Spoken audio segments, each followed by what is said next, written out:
Bendecidos con toda bendición. Sean bienvenidos a una predicación más del Ministerio Internacional del Dios Vivo. El conocimiento de las cosas espirituales con un entendimiento. O sea, el entendimiento de las cosas espirituales nos da a nosotros un beneficio para tener una mejor vida. Jesús de Nazaret lo anunciaba, una vida nueva. ¿Por qué? Porque la vida anterior no era buena.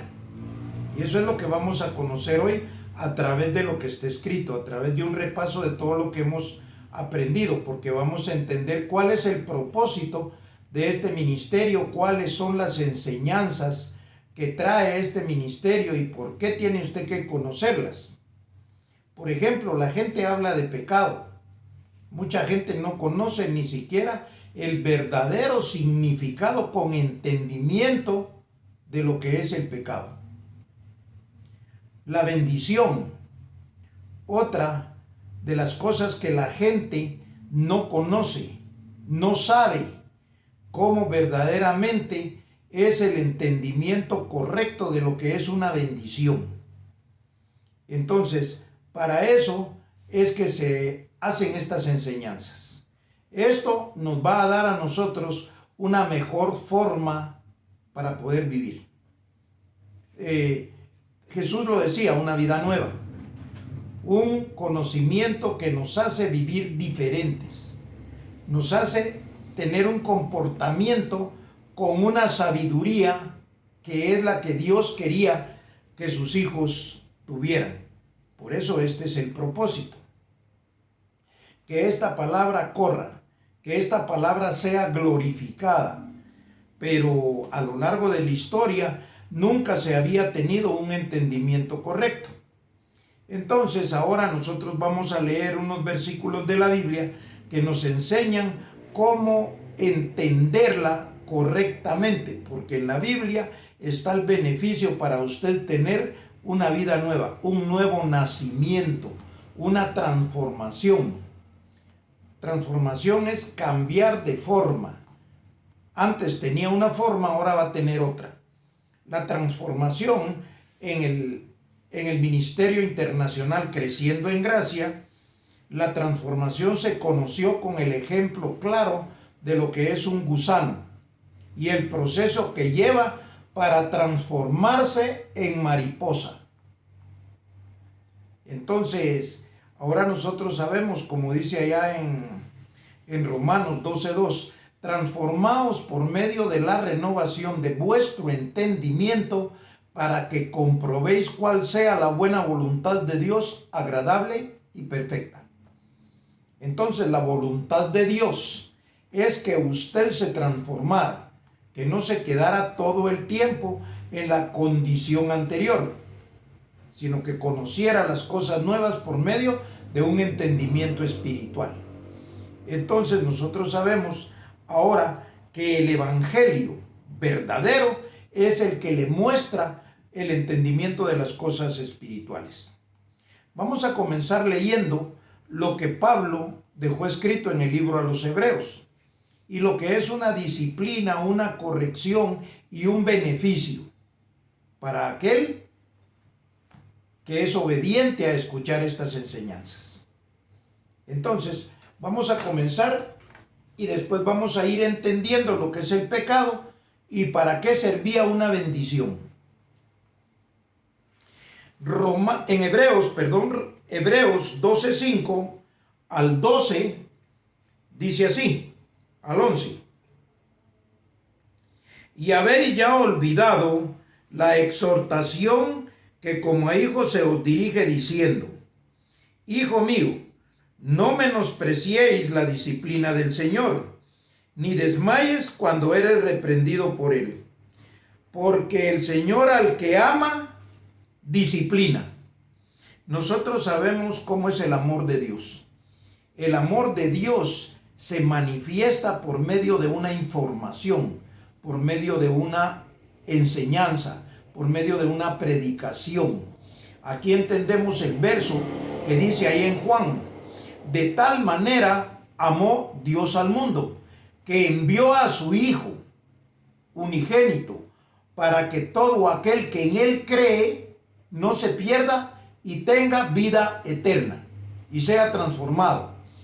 Entonces dice que Él mandó a su Hijo, de tal manera amar, mandó a su Hijo para que nos enseñara, para que nos amara. ¿Y cómo nos iba a amar? Por medio de una información. O sea que Dios no ama de otra manera, sino es informando. Y voy a repetir esto rapidito. Cuando una madre le muestra su amor a un hijo, es porque le enseña cómo comportarse para que en la vida no le vaya mal. Le enseña buenos modales, le enseña educación, le enseña comportamiento, le enseña... Y ese es el amor de una madre. Ahora el amor de Dios, de nuestro Padre espiritual, porque ciertamente tenemos padres carnales, pero el amor del Padre espiritual es por medio de una información. Por eso dice, la paciencia no avergüenza, porque el amor de Dios ha sido derramado ya en nuestros corazones. Mente. ¿Cómo se manifiesta el amor de Dios? Por medio de una enseñanza, por medio de una corrección. Entonces vamos a continuar leyendo esto.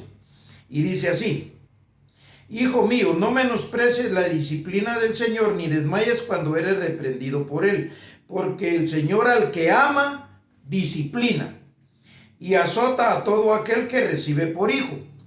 Pero los azotes, si sabemos que Él ama por medio de una información, tampoco son actos físicos de violencia.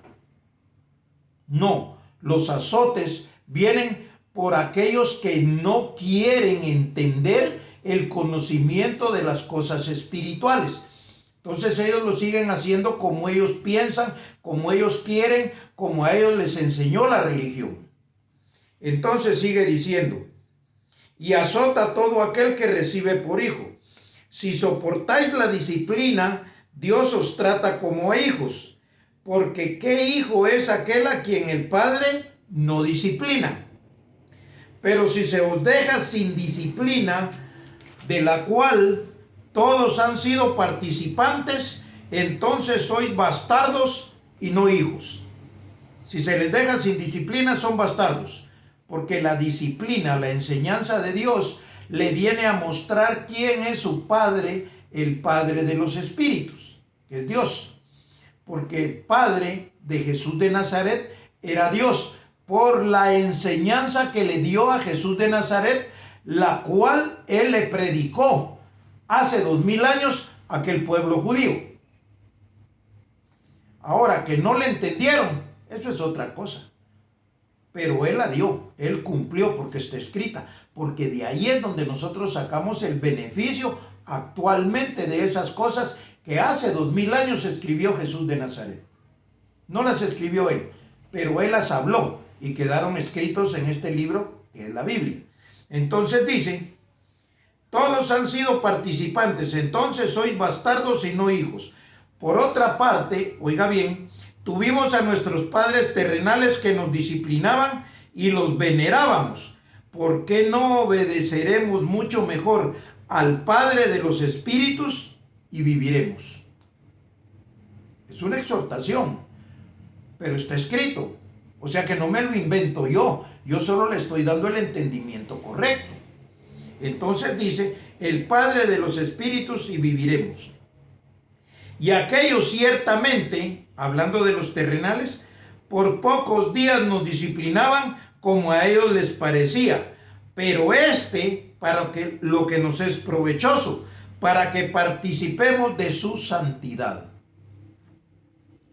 Entonces, es verdad que ninguna disciplina al presente parece ser causa de gozo, de alegría. Dice, es verdad que ninguna disciplina al presente parece ser causa de gozo, sino de tristeza, pero después da fruto apacible de justicia a los que en ella han sido ejercitados. Está bien claro. Entonces quiere decir que cuando usted comienza a oír estas enseñanzas, obviamente no concuerda con lo que usted sabe. No le da alegría, no lo recibe con ese entusiasmo de que qué bonito me va a gustar. No, esto no es así. Esto es de una manera totalmente diferente. Le voy a informar algo. Yo prediqué en la televisión. Lo hice algunas veces. Y entonces tenía que ser uno llamativo, expresivo, fogoso y hacer hasta chistes, comentarios. Por eso es que mira usted que muchos de los predicadores del sistema religioso son más payasos que el conocimiento que le dan a las personas. Los hacen reír, los entretienen, pero salen vacíos de esos lugares. El propósito de Dios no es ese. El propósito de Dios es que usted se ejercite en este conocimiento y llegue a tener la mente de Cristo. Es tan serio como eso. Entonces dice que no es causa de gozo, sino de tristeza, pero después da fruto apacible para aquellos que han sido ejercitados en esto. Entonces después comienza usted, como le pasa exactamente con la disciplina de sus padres terrenales. Lo dice aquí, que por pocos días nos disciplinaban. Hay una generación, sale hoy en día, que es de los 70s, de los 80s, de los 60s, donde a uno lo corregían los maestros. Obviamente tenían cierta autoridad sobre nosotros, y digo porque yo participé de eso. De hecho, hubo un profesor que me dio con una regla y al final, pues, en el momento no me gustó, para nada, me dolió. Nuestros padres lo hacían igual, pero después dice uno, gracias a esa corrección, a esa disciplina, a esa forma de disciplina, nosotros fuimos la mejor generación que ha existido en la historia. Al parecer de muchos, no de todos, porque usted le pregunta a un joven y la que ellos están viviendo es la mejor, si no, no la llevaran. Pero usted se da cuenta que no. Y no me voy a poner a criticar a la juventud de hoy en día, porque usted está para verlo y no hay mejor ejemplo que lo que usted está viendo. Bueno, entonces entendemos pues que la disciplina, el conocimiento de Dios para nosotros es a través de una corrección. Pero esto no es una corrección física, material, no, es una corrección en lo que nosotros tenemos por conocimiento. Nosotros conocemos muchas cosas, pero no son las que Dios tenía pensado para las que tenían que tener sus hijos, que de hecho somos nosotros. Por eso se llama transformación, cambiar de forma. Si esto fuera bueno, ¿para qué la predicación? ¿Para qué la muerte de Cristo hace 2000 años ahí en la cruz? Pero vamos a entrar en un conocimiento más adelantado y para eso vamos a ir entrando al conocimiento de lo que es el pecado. Para eso vamos a ir a Romanos 5:12. Le voy a dar una explicación antes. La palabra pecado significa separación del hombre con Dios. Que quede claro. Separación del hombre con Dios significa la palabra pecado. O sea, es una posición, no una condición de vida. Quiere decir que usted no por cómo se comporte, usted se vuelve pecador. No, usted es pecador por la ignorancia que en su cabeza hay. Y eso es lo que le han enseñado las religiones. Por eso es que esta enseñanza, esta predicación, esta exhortación es tan seria, porque cambia su vida. Entonces la palabra pecado significa separación del hombre con Dios. El ejemplo más claro de esto está en la historia. Adán estaba unido a Dios.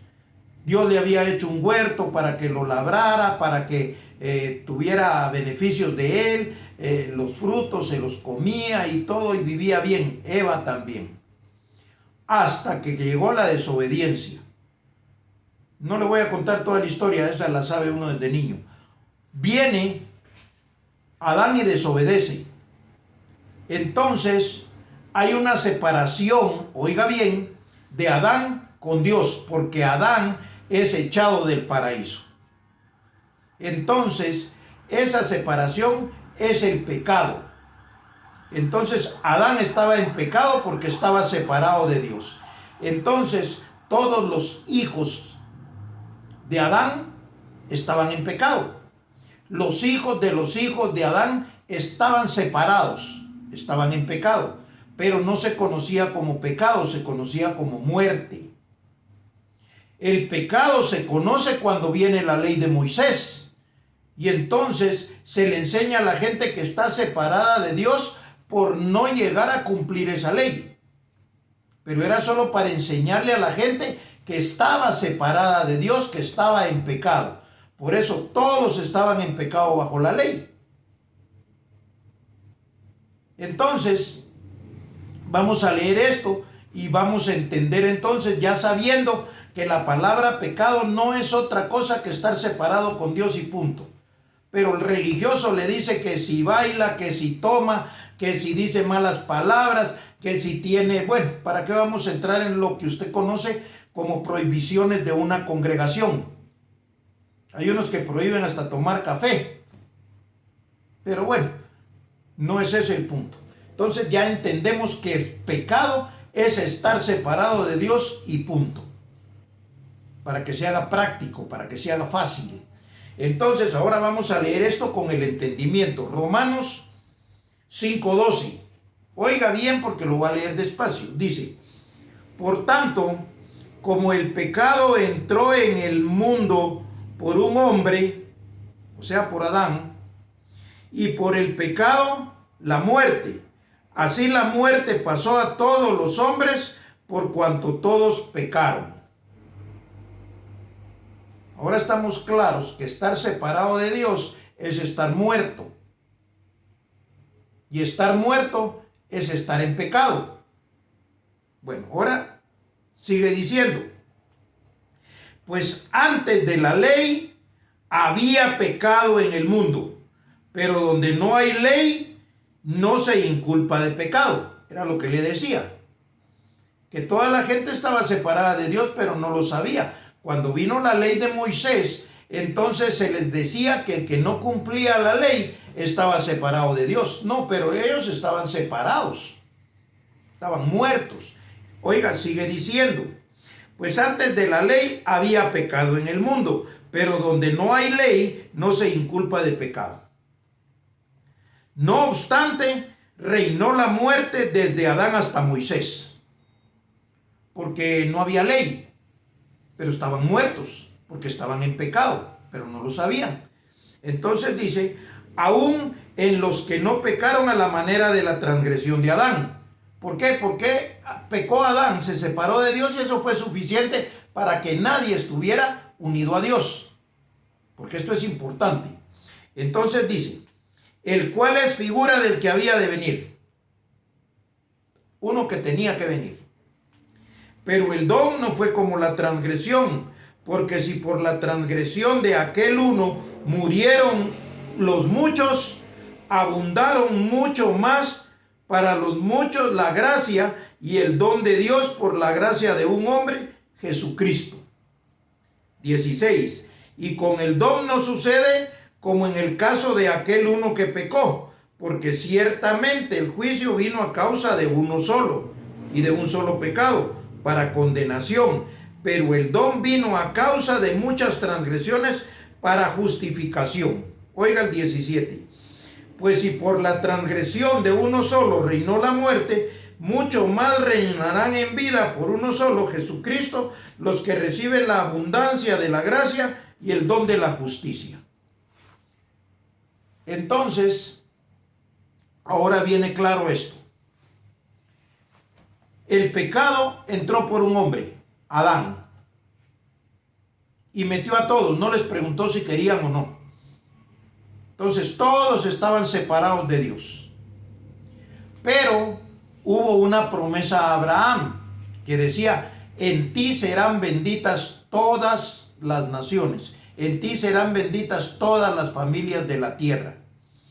Cuando viniera Jesucristo, que trae el don de la justicia y la gracia, la abundancia de la gracia, entonces ahí comenzaban los hijos a unirse a Dios uno por uno. Por eso dice que el don no es, como fue la transgresión. La transgresión fue que pecó Adán y todos entraron. Entonces, cuando viene Cristo, no es igual. Cristo trae una predicación, una enseñanza, una doctrina, que cada uno que va siendo obediente con el entendimiento a esa doctrina, se va uniendo a Dios y va siendo hijo de Dios. Por eso es que dice aquello, y se lo voy a repetir rápido. ¿Por cuál de las obras me apedreáis? Por buena obra no te apedreamos, por una blasfemia, que tú siendo hombre te haces Dios, le dijeron a Jesús. ¿Acaso no les dije yo a ustedes en la Escritura, vosotros sois dioses y todos hijos del Altísimo? Entonces quiere decir que Jesús traía una enseñanza que nos unía a Dios. Por eso dice, para que ustedes y yo seamos uno, como yo y mi Padre somos uno. El Hijo estaba unido al Padre y quería que nosotros nos uniéramos al Padre también. De tal manera que el conocimiento hace eso. Y cuando usted se une al Padre, no necesita ningún pastor evangélico que le esté enseñando, prohibiendo, diciendo un montón de cosas, sino que una enseñanza es suficiente para ser usted hijo de Dios. Ninguna religión le da a usted la potestad de poder ser hijo de Dios. Ninguna.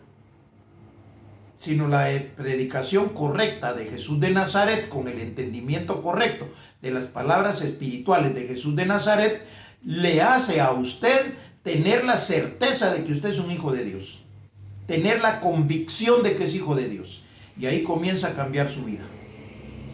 Ahora vamos viendo entonces lo que sucede con esto. Vamos a ir rápidamente a Efesios 1, del 3 al 5. Y dice, bendito sea el Dios y Padre de nuestro Señor Jesucristo, que nos bendijo con toda bendición espiritual en los lugares celestiales en Cristo. Dice, bendito sea el Dios y Padre de nuestro Señor Jesucristo, que nos bendijo con toda bendición espiritual. ¿Quién fue el que nos bendijo? Jesucristo. El Padre es bendito por haber enviado a Jesucristo, quien nos bendijo. Entonces dice, según nos escogió en Él antes de la fundación del mundo para que fuésemos santos y sin mancha delante de Él, en amor, habiéndonos predestinado para ser adoptados hijos suyos por medio de Jesucristo según el puro afecto de su voluntad. Entonces quiere decir que nosotros somos hijos de Dios por medio de la bendición. Por eso es de que cuando usted dice Dios le bendiga, usted está deseando que una persona escuche la predicación de Jesús de Nazaret y logre llegar a tener una bendición total, como dice aquí. Entonces, al tener la bendición, usted ya está bendecido. Ya no tienen que decirle que le den algo que usted ya tiene. Entonces, por eso el saludo ya no es Dios le bendiga o Dios me le bendiga. No, porque a Moisés se le dieron instrucciones. Saludarás a tu pueblo, Dios te guarde y te bendiga, porque estaban esperando la venida de Jesús de Nazaret.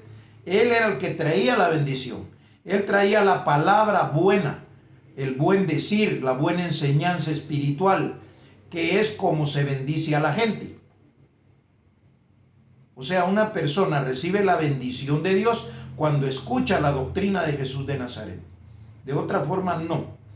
Entonces, usted está bendecido con toda bendición en los lugares celestiales porque el entendimiento de estas palabras lo lleva a esa posición. Entonces, usted ya es un bendecido. Por eso, no es que sea malo y que con eso usted no, pero tiene que educarse en el conocimiento de su mente para poder recibir los beneficios de Dios, para poder tener esos beneficios de Dios. Así pues, esta ha sido una predicación más del Ministerio Internacional del Dios Vivo, quien está ahora dando la palabra correcta con el entendimiento de las cosas espirituales que predicó Jesús de Nazaret hace 2000 años. Nos declaramos como siempre bendecidos con toda bendición.